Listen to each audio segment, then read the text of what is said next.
Welcome to BSK news. నేను మీ ప్రవీణ్ సల్వాజీ.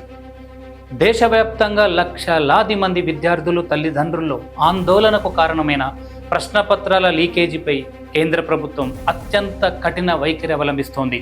పరీక్షల పవిత్రతను కాపాడేందుకు, యువత భవిష్యత్తుతో చెలగాటమాడే వారిపై ఉక్కు పాదం మోపేందుకు కేంద్రం కీలక నిర్ణయాల దిశగా అడుగులు వేస్తోంది. పేపర్ లీకేజీలను అరికట్టేందుకు అమల్లో ఉన్న public examinations prevention of unfair means act 2024కు మరింత పదును పెట్టే సవరణలపై కేంద్ర మంత్రివర్గం చర్చించినట్లు సమాచారం.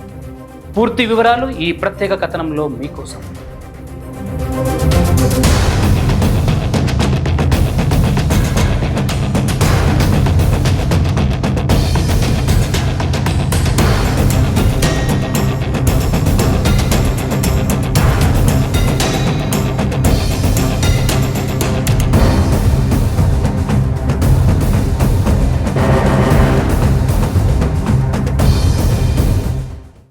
దేశంలో వరుసగా వెలుగు చూస్తున్న ప్రశ్నపత్రాల లీకేజీలు, పరీక్షల్లో అక్రమాలు, లక్షలాది మంది విద్యార్థుల భవిష్యత్తును ప్రశ్నార్థకంగా మార్చిన ఘటనలు కేంద్ర ప్రభుత్వాన్ని కఠిన నిర్ణయాల దిశగా నడిపిస్తున్నాయి.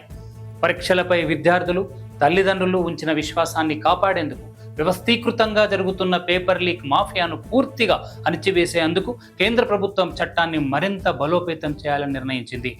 ఇప్పటికే అమల్లో ఉన్న పబ్లిక్ ఎగ్జామినేషన్ యాక్ట్ 2024కు మరింత కఠినమైన సవరణలు తీసుకురావాలని కేంద్రం ప్రతిపాదించింది. ప్రస్తుత చట్ట ప్రకారం వ్యక్తిగతంగా ప్రశ్నపత్రాల లీకేజీ లేదా పరీక్షల్లో అక్రమాలకు పాల్పడిన వారికి 3 నుంచి 5 సంవత్సరాల వరకు జైలు శిక్ష, 10 లక్షల వరకు జరిమానా విధించే అవకాశం ఉంది. అదేవిధంగా సంఘటిత ముఠాలు, పేపర్ లీక్ నెట్వర్కులు, పరీక్షల మాఫియా, అధికారులతో కుమ్మక్కై అక్రమాలకు పాల్పడే వారిపై 5 నుంచి 10 సంవత్సరాల వరకు జైలు శిక్షతో పాటు 1 కోటి రూపాయల వరకు జరిమానా విధించే నిబంధనలున్నాయి.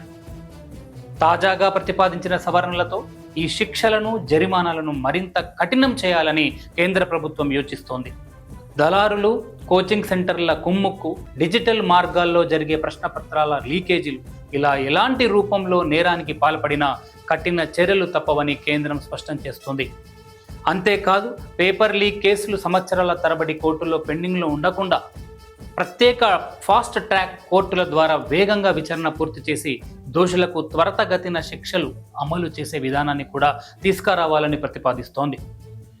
యువత భవిష్యత్తుతో చెలగాటమాడే వారిని ఎట్టి పరిస్థితుల్లోనూ వదలబెట్టబోమని ప్రధాని తెలిపారు. విద్యార్థులు ఒక విద్యా సంవత్సరం వృధా కాకుండా అవసరమైన చర్యలు తీసుకున్నామని, అవసరమైన చోట తిరిగి పరీక్షలు నిర్వహించి విద్యార్థులకు న్యాయం చేయడమే ప్రభుత్వ లక్ష్యమని పేర్కొన్నారు. ప్రశ్నపత్రాల లీకేజీ కేవలం ఒక నేరం మాత్రమే కాదు, దేశ యువత కలలను దెబ్బతీసే అత్యంత తీవ్రమైన నేరమని కేంద్ర ప్రభుత్వం భావిస్తోంది. అందుకే పరీక్షల పారదర్శకతను కాపాడటం, నిజాయితీగా శ్రమించే విద్యార్థులకు న్యాయం చేయడం, పరీక్షల వ్యవస్థపై ప్రజల విశ్వాసాన్ని మరింత బలోపేతం చేయడమే ఈ చట్ట సవరణల ప్రధాన ఉద్దేశంగా ప్రభుత్వం చెబుతోంది. యువత భవిష్యత్తే దేశ భవిష్యత్తు అనే సిద్ధాంతంతో కేంద్ర ప్రభుత్వం పేపర్ లీకేజ్ ఘటనలపై ఉక్కు పాదం మోపడానికి సిద్ధమవుతోంది. పేపర్ లీక్లకు పాల్పడిన వారిపై కఠిన చర్యలు తీసుకునేందుకు ఒక బిల్లును తేనుంది. వచ్చే వారం లోపు పార్లమెంట్లో ఆ బిల్లును ప్రవేశపెట్టి ఆమోదింపజేసేందుకు చర్యలు తీసుకుంటామని ప్రధాని మోడీ ఇప్పటికే తెలిపారు. తీసుకొస్తున్న ఈ కఠిన చర్యలు పేపర్ లీక్ మాఫియాకు ఎంత వరకు చెక్కుబడతాయో రానున్న రోజుల్లో తేలనుంది.